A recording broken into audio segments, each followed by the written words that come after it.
Olá pessoal, meu nome é Josué Santana.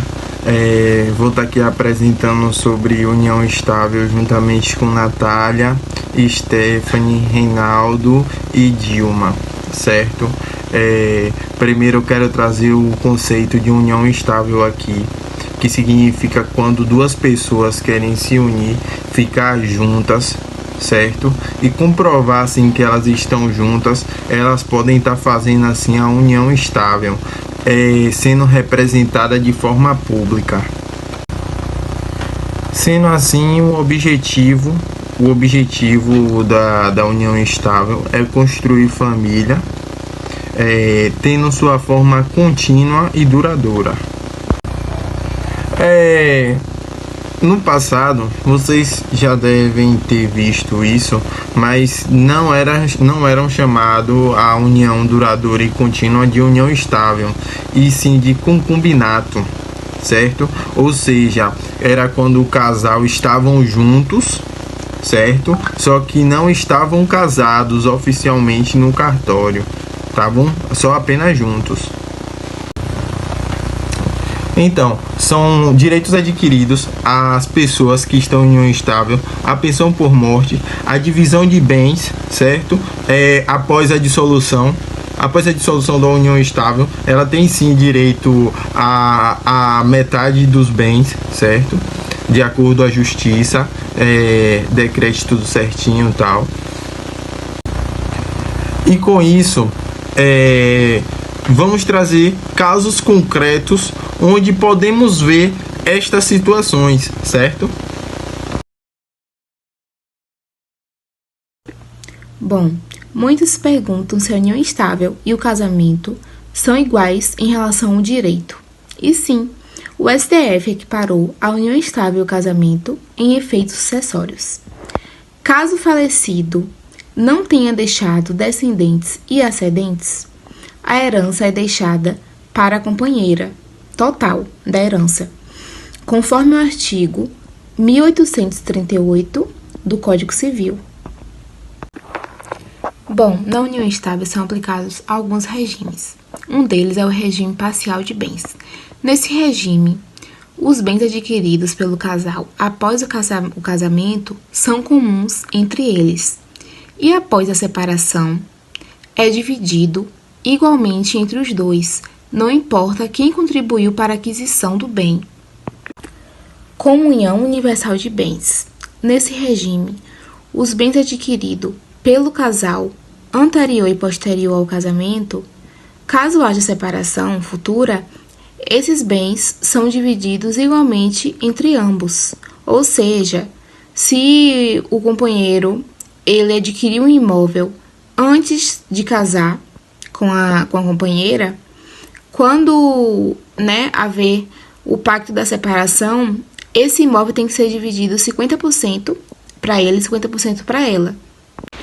Separação total de bens. Nesse regime, o bem adquirido anterior à união, tanto o posterior, por cada um dos companheiros, continua na propriedade individual de cada um deles, não havendo divisão em caso de separação. No regime de separação total de bens, tem obrigatoriedade conforme o artigo 1641, inciso 2, para pessoas maiores de 70 anos. Bom, a lei protege essas pessoas por entenderem que pessoas mais jovens podem se casar para obter alguma vantagem econômica, a partir delas. Boa noite, meu nome é Natália. E como vocês já sabem, o tema do nosso trabalho é união estável. E eu achei super interessante e importante eu acrescentar esse assunto dentro do nosso trabalho. É a união estável homoafetiva. Como assim, Natália, união estável homoafetiva? Sim, os relacionamentos homoafetivos, o LGBT, eles também são uma união estável. Os casais LGBT conquistaram esse direito em 2011, em decisão histórica, junto ao Supremo Tribunal Federal, o STF, o que é algo justíssimo e de extrema relevância para a nossa sociedade. A união estável entre pessoas do mesmo sexo, dia 5 de maio de 2021, completou 10 anos. Isso mesmo, 10 anos, e eu não sabia que existia. a união estável homoafetiva. Eu fiquei sabendo por agora. Então eu achei muito importante trazer esse assunto para dentro do trabalho, para compartilhar aqui com vocês sobre isso, porque assim como eu, acredito que tem alguém aqui também que não saiba, né? Ou a maioria também não sabe. Então eu achei de muita importância trazer isso. A união estável entre pessoas do mesmo sexo foi um grande avanço na garantia da igualdade de direitos aos casais homoafetivos, possibilitando as mesmas condições jurídicas anteriormente salvaguardadas apenas aos casais heteroafetivos. Nenhuma espécie de vínculo que tenha por base o afeto deve deixar de conferir status de família, merecedora da proteção do Estado. Destaca a tabeliã Rita Rocha, do 7º Tabelionato de Notas de Porto Alegre. Gente, eu li isso na internet e eu achei fantástico. Eu gostei de ver o direito, né? Os direitos, ele agindo para todos. Eu acho que da mesma forma que um homem e uma mulher, eles podem formar uma família, eu acho que uma mulher com uma mulher e um homem com um homem, eles também podem formar uma família. De acordo com o Código Civil, parceiros em união homoafetiva, como os que mantêm união estável, são unidos em regime de comunhão parcial de bens. Os companheiros ganham direito a pedir pensão em caso de separação judicial. A Previdência Social concede pensão por morte para os companheiros de pessoas falecidas. As empresas de saúde aceitam parceiros como dependentes ou em planos familiares e, se houver negação, a Justiça pode tomar posição de forma mais rápida. Casais homoafetivos tendem a ter mais relevância como alvo de políticas públicas e comerciais, com iniciativas mais concretas. Na Receita Federal, casais homoafetivos podem declarar seus companheiros como dependentes. Para fim de sucessão, os parceiros ganharam os direitos de parceiros heterossexuais em união estável, podendo também incrementar previsões por contrato civil. Após a união de parceiros homoafetivos, ambos possuem licença em alguns órgãos públicos, sendo esses benefícios estendidos também para empresas privadas.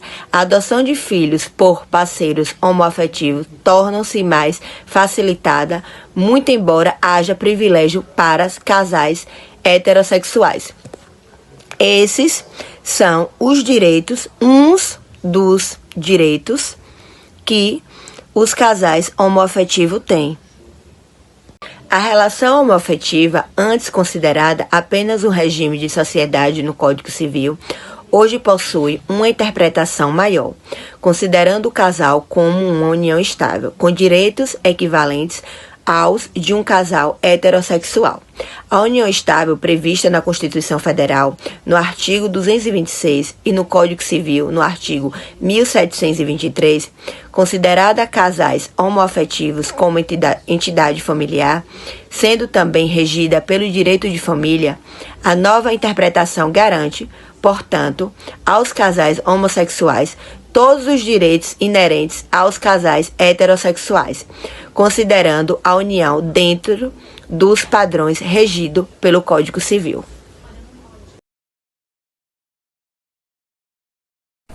Olá pessoal, olá professora. Eu trouxe hoje um caso concreto acerca do nosso tema central, que é a união estável.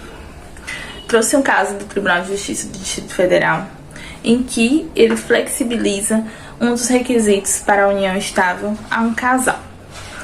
Sabemos que, para ser caracterizado união estável, é necessário alguns requisitos, tais como convivência pública, um relacionamento duradouro e com o intuito de constituir família.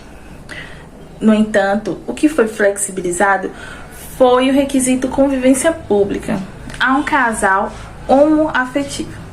Por conta do preconceito da sociedade, esse casal eles não se assumiam publicamente. No entanto, eles tinham um relacionamento duradouro, que já tinha 3 anos.